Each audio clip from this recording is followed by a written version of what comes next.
In the previous video, we spent a good amount of time talking about how cells can convert glucose into energy.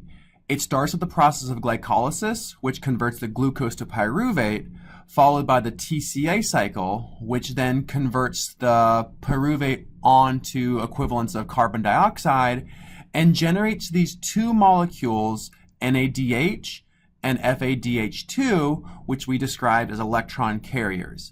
These electron carriers go on in a process called oxidative phosphorylation to donate those electrons to oxygen, making water, and in the process making a lot of ATP.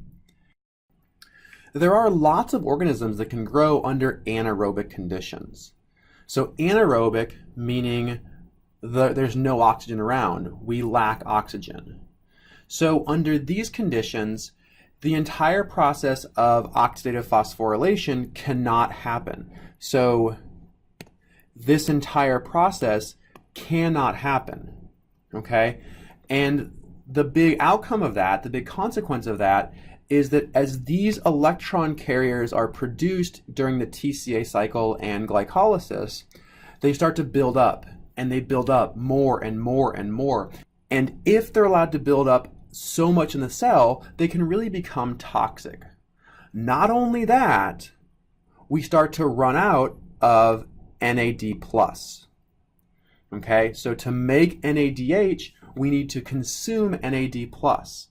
As a consequence, NAD+ is absolutely required for glycolysis.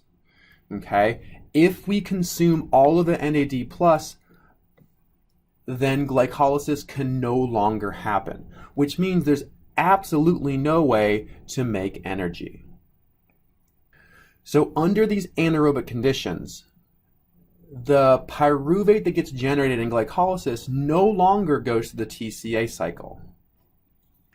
Instead, the pyruvate is shuttled into creating either lactate or lactic acid, or it can end up making ethanol, depending upon what organism is doing this process.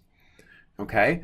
Humans and other animals can convert pyruvate to lactic acid. That's why when you're working out really hard, your muscles get really sore because you have a buildup of lactic acid in that tissue.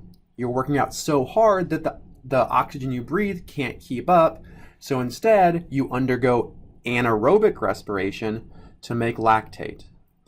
Things like yeast can actually convert pyruvate into ethanol, which of course is the source of all of our alcoholic beverages.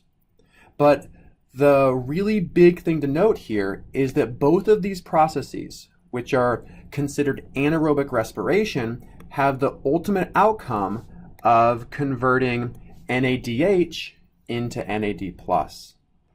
Okay, so there is no more ATP that can be produced here. We can no longer take our lactic acid or our ethanol and put it through any other mechanism to produce energy.